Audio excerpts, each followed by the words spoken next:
सर्वांना नमस्कार. मित्रहो, बऱ्याच वेळेला रुग्ण म्हणून दाखवायला गेल्यानंतर डॉक्टरांकडे ते ॲडमिट व्हायचं सांगतात, सल्ला देतात, भरती व्हा. तर हे खरंच ॲडमिट होण्याची गरज आहे का? खरंच ॲडमिट होण्यासारखी तब्येत पेशंटची झालेली आहे का? आणि हे अत्यंत आवश्यक आहे का ॲडमिट होणं? हे कसं ओळखलं पाहिजे? याच्यासाठी काय महत्त्वाचं आहे? कुठल्या गोष्टीकडे लक्ष दिलं पाहिजे? आणि जर ॲडमिटच करायचं असेल, तर कुठला दवाखाना निवडला पाहिजे? हे आज आपण पाहूया. कारण हे अत्यंत महत्त्वाचं आहे. तुम्ही निर्णय घेतला पाहिजे. कारण डॉक्टर म्हणतात म्हणून ते सगळंच 100% बरोबर आहे असंच म्हणण्यासारखी सध्या बऱ्याच ठिकाणी अवस्था राहिलेली नाही. म्हणून तुमचं तुम्ही हे ठरवण्यासाठीचा जे काय क्रायटेरिया आहे त्याच्यावर आपण आज चर्चा करणार आहोत. सगळ्यात महत्त्वाचं असतं की ॲडमिट करण्याच्या ज्या पहिल्या ज्या अवस्था असतात त्याला आपण गंभीर अवस्था म्हणतो किंवा इमर्जन्सी असतात काही. या गंभीर अवस्थेमध्ये कसं असतं की जर समजा काही ॲक्सिडेंट झालेला असेल, जास्त मार लागलेला असेल तर ॲडमिट शिवाय पर्यायच नाही. किंवा जर एखादं सिव्हिअर इन्फेक्शन, जर रोगजंतूचा संसर्ग झाला असेल आणि जास्त झाला असेल की त्याच्यामध्ये काय की खूप ताप येत असेल, तापच कमी कशाने होत नसेल किंवा त्याला जोडून बाकीचे पण सगळे चिन्ह असतील, तर हे इन्फेक्शन कंट्रोल करण्याकरता ॲडमिट करणंच अत्यंत आवश्यक असतं. याच्याशिवाय नाहीतर मग पेशंट हा सेप्टिक शॉकमध्ये जाऊ शकतो. ते रोगजंतूचं प्रमाण जास्त होतं आणि सगळे अवयव खराब व्हायला सुरुवात होते. व्हायटल पॅरामीटर जे असतात ते सुद्धा बिघडायला सुरुवात होते. म्हणून अशा वेळेला उशीर नाही केला पाहिजे. तसंच आपल्या परीनं जेव्हा पेशंट किंवा नातेवाईक सगळेजण प्रयत्न करतात घरी काहीतरी एखादा दिवस दुसरा दिवस, पण ते कमी होत नाही असं लक्षात आलं की लगेचच ते ॲडमिट होण्याची अवस्था असते, लक्षात घेतलं पाहिजे. तसंच काय व्हायटल पॅरामीटर्स जे आता मी म्हणालो त्याच्यामध्ये कसं असते की तुमचा रक्तदाब जर खूप कमी झाला असेल तरी पण ॲडमिट करावं लागतं. जर अतिशय जास्त झाला असेल तरी ॲडमिट केलं पाहिजे. तसंच नाडीचा वेग आहे, हृदयाचा वेग आहे, तसंच श्वासाचा वेग आहे, हे जर बिघडलं असेल तरी पण ॲडमिट करणं अत्यंत आवश्यक असतं. तसंच कॉन्शियसनेस किंवा शुद्ध म्हणतो आपण, पेशंट जर शुद्धीवरून चालला किंवा अर्धवट बेशुद्ध होऊ लागलाय अशा वेळेलाही ॲडमिट करणं अत्यंतच आवश्यक असतं. तसंच जी काही इमर्जन्सी सारख्या कंडिशन असतात, हार्ट अटॅक आलेला आहे किंवा तो छातीत दुखतोय तर ॲडमिट शिवाय मार्गच नाही, त्यावेळेला केलं पाहिजे. तसंच अर्धांगवायू किंवा थोडा चेहरा वाकडा वाटतोय किंवा हातापायातली थोडीशी एका बाजूच्या ताकद कमी वाटते, अशी चिन्ह जर सुरुवातीला दिसली पटकन ॲडमिट झालं पाहिजे. हे पण ॲडमिट होण्याची आवश्यकता असते. किंवा काही लोकांना झटके येतात किंवा म्हणजे फिट्स म्हणतो आपण, त्या अशा पण लोकांना ॲडमिट केलं पाहिजे. तसंच सायकोलॉजी किंवा जे मानसिक रुग्ण असतात बऱ्याच वेळेला ते खूप ॲग्रेसिव्ह होतात, ऐकत नाही दोघा चौघांनी धरलं तरी, अशा वेळेला ॲडमिट केलं पाहिजे. तसंच विषबाधासारखी शंका असेल किंवा एखाद्यानं विष पिलेलं असेल किंवा घेतलेलं असेल तिथे ॲडमिट केलं पाहिजे. तसंच रक्ताची उलटी किंवा संडास जर फ्रँक अशी लाल रंगाची होत असेल किंवा रक्त पडत असेल तर त्याही व्यक्तीला लगेचच ॲडमिट करणं आवश्यक असतं. दम्यासारखी जी बिमारी आहे श्वासाची, श्वास घ्यायला त्रास होतोय, धाप लागती सारखी, तर त्याही वेळेला ॲडमिटच केलं पाहिजे. किंवा जळालेली केस आहे, बर्न, ते ॲक्सिडेंट असेल, सुसायडल असेल, स्वतःहून केलेलं किंवा अपघातानं झालेलं, पण तिथंही ॲडमिट करायचीच गरज असते. तसंच ब्लड प्रेशर जसं जास्त वाढला तरी पण आणि कमी झाला तरी पण, आता आपण बोललो तसंच साखर रक्तातली जर अतिशय जास्त वाढली तर तिला कंट्रोल करणं, जर 500-600 कडे गेलेले असेल तर कंट्रोल करणं हे ॲडमिट करून केलेलं खूप चांगलं असतं.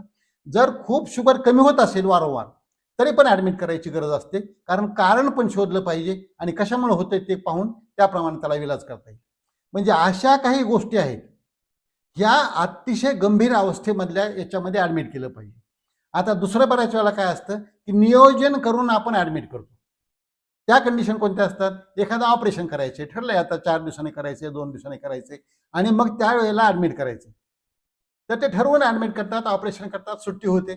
तसंच काही रक्त द्यायचं एखाद्याला, अंगातलं रक्त कमी झालेलं आहे म्हणून ब्लड ट्रान्सफ्युजन द्यायचं आहे, तशा वेळेला पण थोड्या वेळाकरता का होईना ॲडमिट करतात. तसंच डायलिसिस सारखी गोष्ट आहे, ज्याच्या किडनी खराब झालेल्या आहेत आणि त्यांना ते पण ठराविक पद्धतीने आठवड्यातून 2 वेळेला 3 वेळेला डॉक्टर सांगतात त्याप्रमाणे तिथे ॲडमिटच केलं पाहिजे, अशी पण अवस्था असते. तर या ठिकाणी हे कसं आहे, ठरवून आहे. तसंच आत्ता सध्याच्याला जे आजारांचं प्रमाण आहे, म्हणजे कॅन्सरसारखा आजार, तर त्याच्यामध्ये किमोथेरपी वगैरे असेल तर तेवढ्या वेळाकरता त्या पेशंटला ॲडमिटच करावं लागतं. तसंच आत्ताचे नियम जो आहे म्हणजे इन्शुरन्सचा, कॅशलेस, म्हणजे पैसे न देता जे आपण काही इन्शुरन्सच्या माध्यमाने ट्रीटमेंट करतो त्यांचा नियम असतो की कमीत कमी 2 मिडनाईट तुम्ही हॉस्पिटलमध्ये पाहिजे. मग या वेळेला पण ऍडमिट केलंच पाहिजे. म्हणजे काय होतं, 2 नाईट आणि 1 दिवस तरी तिथं तुम्ही ऍडमिट पाहिजे. तर आपल्याकडे 2 दिवस 2 नाईट म्हणजे असं ऍडमिट करतात. हे पण त्याची गरज आहे, कारण त्यांची पूर्तता झाल्याशिवाय ते पुन्हा तुमचं बिल पेमेंट करत नाही. याच्यासाठी पण ऍडमिटची गरज असते. तसंच जर समजा एखाद्या व्यक्तीला घरी कोणीच काळजी घेणारा नसेल, त्याची कोणीच काळजी करणारा नसेल, त्याला स्वतःला सगळं बघायचं असेल आणि ते बघू शकत नाही अशी अवस्था असेल, तर तशा वेळेला पण ऍडमिट केलं पाहिजे. तसंच काही क्लोज ऑब्झर्वेशन करायच्या गोष्टी असतात, म्हणजे जवळून पेशंटचं बारकाईने निरीक्षण करायचंय, तर ते कधी होऊ शकेल, जर ते ऍडमिट केलं तरच होऊ शकत असतं. अशा पण काही कंडिशन्स असतात.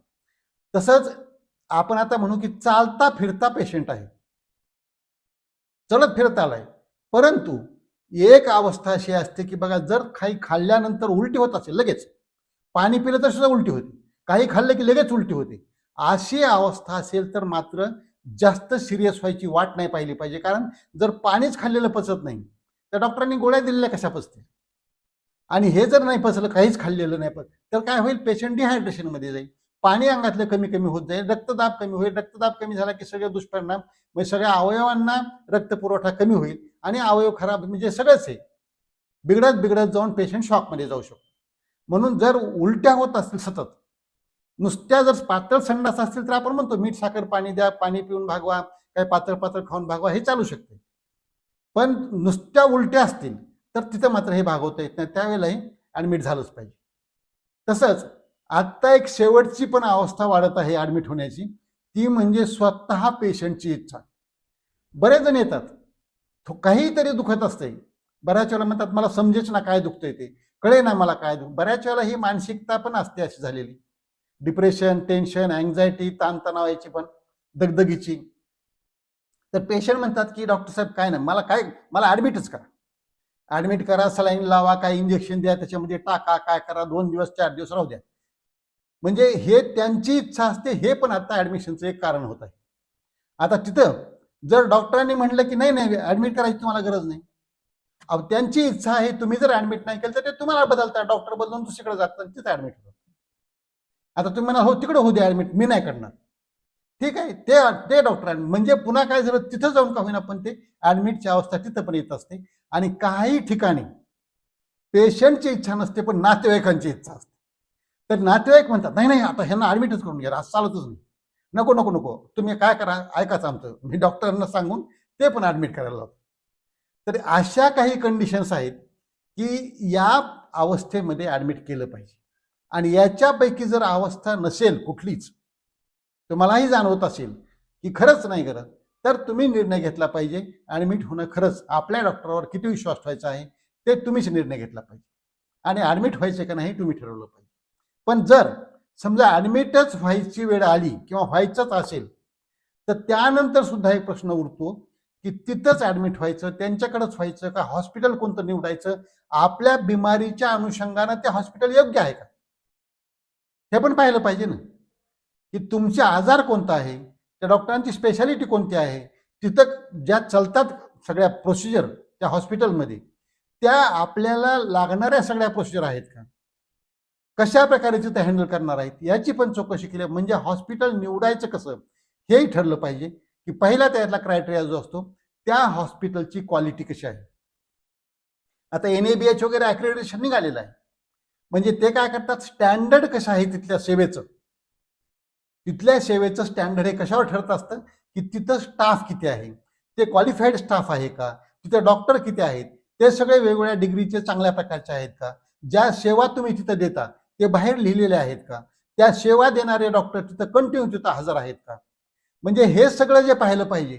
तसंच डॉक्टरांचं, त्या स्टाफचं आणि रुग्णांचं हे जे प्रपोर्शन लागत असतं, म्हणजे ही जी एवढ्या पेशंटसाठी एवढे डॉक्टर किंवा एवढ्या पेशंटसाठी इतक्या सिस्टर, स्टाफ तिथल्या, याचं प्रमाण तिथं व्यवस्थित आहे का, तिथली स्वच्छता कशी आहे, टापटीप कशी आहे, वर्किंग पॅटर्न कसा आहे, तिथली सिस्टीम कशी आहे. तुम्हाला गेल्यानंतर पहिल्यांदा जाणवतं बघा त्या एखाद्या हॉस्पिटलमध्ये की इथं शांतता आहे, शिस्त आहे, टापटीपणा आहे, प्रत्येक जण आपल्या कामामध्ये मग्न आहे, असं हॉस्पिटल तुम्ही निवडलं पाहिजे. तसंच जिथली बिलिंगची प्रोसेस म्हणजे काय होतं, शेवटी पेशंट 2-4 दिवस ऍडमिट होतो, 5 दिवस, शेवटी बिल करायच्या वेळेला मतभेद व्हायला होतात. त्याच्यामुळे भांडणं पण होतात बऱ्याच वेळेला. तर त्यासाठी आधी क्लिअर करून घेतलं पाहिजे की तो रेट कसा आहे, रूमचा रेट कसा आहे, डॉक्टरांचे कसं आहे, आम्हाला पर डे किती पडणार आहे, मेडिकलचा अंदाजे खर्च किती येणार, हे सगळं तुम्ही आधी क्लिअर करून घेतलं पाहिजे. आणि हे क्लिअर जिथं करत असतील त्या ठिकाणी तुम्ही ऍडमिट झालं पाहिजे. कारण जे म्हणतील पुन्हा पाहू, नंतर पाहू, तर तिथं शक्यतो ह्या व्यवहारामध्ये खटके उडण्याची शक्यता जास्त असते. तसं तिथले जे वार्ड आहेत, तिथल्या ज्या रूम आहेत, त्या रूम तुम्ही पाहिल्या पाहिजेत अगोदर जाऊन, की जे सांगतात त्यांनी रेट्स, चार्जेस, त्या प्रमाणात तिथे टापटीप आहे का, तेवढी स्वच्छता आहे का, हे पण पाहिलं पाहिजे. तसंच नवीन जे काही आता टेक्नॉलॉजी निघतात, नवीन ॲडव्हान्सेस निघतात, त्या सगळ्या सुविधा तिथं आहेत का. कारण तुम्हाला जर त्या लागणार असतील तर त्या तिथं उपलब्ध असल्या पाहिजेत. ही पण काळजी तुम्ही ऍडमिट होण्याच्या आधी घेतली पाहिजे. तसंच तिथं इन्फेक्शन कंट्रोल जी कमिटी असते किंवा जे काम करत असतात ते सतत वारंवार त्याची चाचणी करता येतात. कारण कसं असतं की बऱ्याच रुग्णांना दुर्दैवानं म्हणा किंवा काही वेळेला असं होतं की ऍडमिट होतात त्यावेळेला एखादी बिमारी नसते, ते होतात ऍडमिट वेगळ्या कारणासाठी. मात्र त्या हॉस्पिटलमध्ये तिथं काहीतरी इन्फेक्शन, काहीतरी जंतू कुठून तरी त्याला जंतू संसर्ग होऊन तिसऱ्याच बिमाऱ्या तिथं सुरू होतात. याला काय हॉस्पिटल इन्फेक्शन्स म्हणत असतात. तर अशा प्रकारच्या पण याच्यामध्ये तुम्ही नाही गेलं पाहिजे. याच्यासाठी स्वतःचा जीव वाचवायचा असेल तर हे पण स्टँडर्ड थोडंसं आहे का पाहिलं पाहिजे. आणि आता सध्या सगळ्यात महत्वाचा म्हणजे माउथ टू माउथ, जे तिथून नातेवाईक किंवा जे पेशंट तिथून सुट्टी घेऊन गेलेले आहेत तुमच्या नात्या गोत्यातले मित्रापैकी, त्यांचं पण ओपिनियन घेतलं पाहिजे. ते काय म्हणतात, कारण त्यांचा तो प्रत्यक्ष अनुभव असतो.